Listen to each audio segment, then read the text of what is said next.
My name is James Nguen, one of the Lost Boys and Girls of Sudan. For those of you who have heard of the Lost Boys, maybe this is going to be your second time. For those of you who never heard of us, then you will have the first time to hear about the Lost Boys. I left Sudan in 1988 when I was 7. My country was at war. A war that claimed my 4 siblings, my stepmother, and my dad. But before I give you more insight on my personal journey, I want to share with you a video clip. A video clip that depicts me and so many other boys and girls from Sudan who are also affected the same way that I was affected, looking for safety. A place that we can call home, a place that we can sleep in without hearing bombs, a place that we can live in without expecting somebody to come by, try to kill us, because we happen to have different religious background. And a place that we can sleep in without fearing that somebody will come by and try to kidnap us in order to make us slaves. So take a look. I left Sudan when my village was attacked, when I was 7. The long journey home of James Nguen began in 1988, when a brutal civil war came to his family's village on the plains of Sudan. At the evening we went to bed, and my mom asked me to have a good night, and I said to her, "Mom, have a good night." But in the morning it turned out to be a wrong night because we were attacked. It separated him from everything he knew. And from that point, from that evening, that was the time I saw my mom. And I haven't seen her for that 20 years because I had to run away and I didn't even know she was alive. And sent him on a 20-year trek through South Sudan, into Ethiopia, to Kenya, to Canada, and then back again to find a mother that he thought was dead and a life that he thought was gone forever. It is a miracle. It is like somebody dead and raised again. You know? Yeah.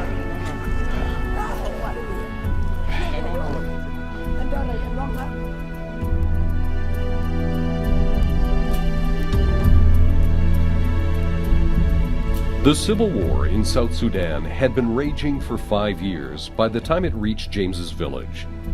In the chaos of the shooting and burning, James, just 7 years old, became separated from his family. He ran and hid in the bush until the shooting stopped.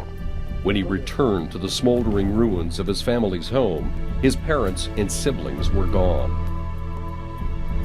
It was just devastated. All the huts were burned and corpses were lying down.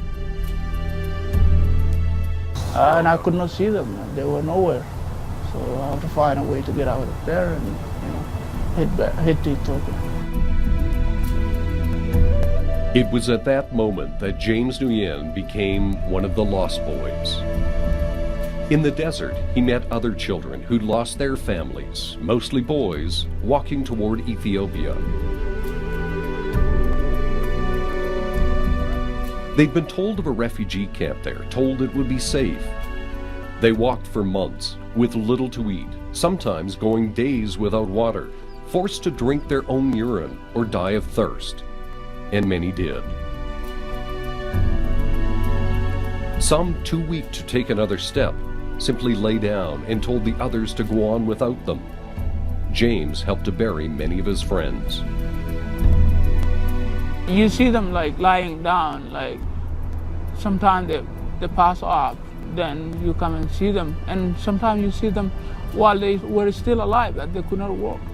And you have just to pass them behind because you cannot carry them.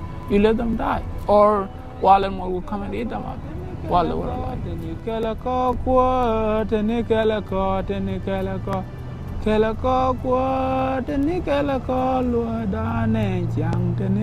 This song we used to sing it when we were walking along the way on our ways to Kenya, Ethiopia, and back to Sudan, because like we had nobody, and this is reflecting to God.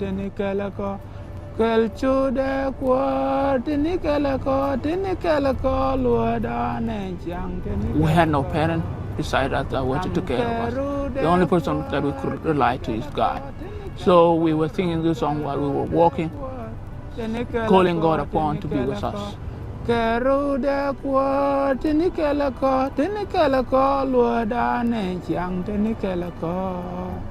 26,000 children made it to a Sudan People's Liberation Army camp in Ethiopia. But a few months after they arrived, they once again came under attack, this time by rebel soldiers of Ethiopia who wanted them out of their country. Again, the children fled into the desert in search of another camp, a United Nations camp in northern Kenya. 10,000 lost boys died on the way to Kenya. Somehow, James Nguen survived. Kakuma refugee camp became James's home for the next 10 years. James was 11 when he arrived at Kakuma, not knowing what had happened to his family or where the future would take him. For those of you who never heard of the Lost Boys, that's the history. That's how I came to be a Lost Boys. But today, that's not what I'm going to share with you. I just want to give you an overview how I came to this place. I came to this country in 2001 after starting the camp for 15 years. When I came to this country, it was completely different setting at the same time. There was a culture shock, strange weather, and different people and different look. When I came to this country, I have an education of class 7 while I was 20. You could imagine when we came as a Lost Boy, we came different. We didn't come out as a group. So, because some of us do not speak that language, there was 3 Lost Boys that went to a restaurant. I remember it was a Dairy Queen. There was one of them that speak the language. So this person was in front of the line trying to order some food for them. So he looked at the menu and he saw the hot dog's name on the top. And he said, "No, we don't eat dogs."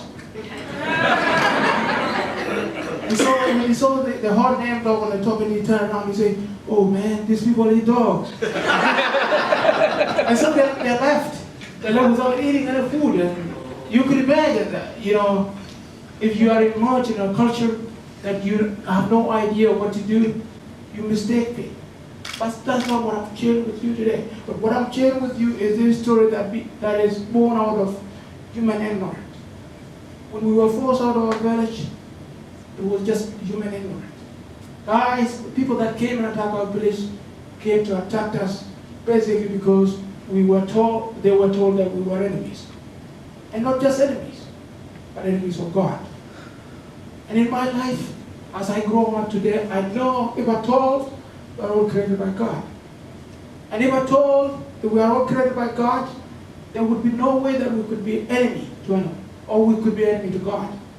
This is the problem that I have right now, is that should I forgive those who killed my dad, my first sibling, and my stepmother, or should I revenge? This is the fundamental question that I always struggle with. But I came to the decision that revenge is not an option, because I realized this guy was misled. They were misled because the main important thing of the person that was manipulating them was because they wanted something of the land that we were living in. I didn't know that my heart was sitting on the top of the earth.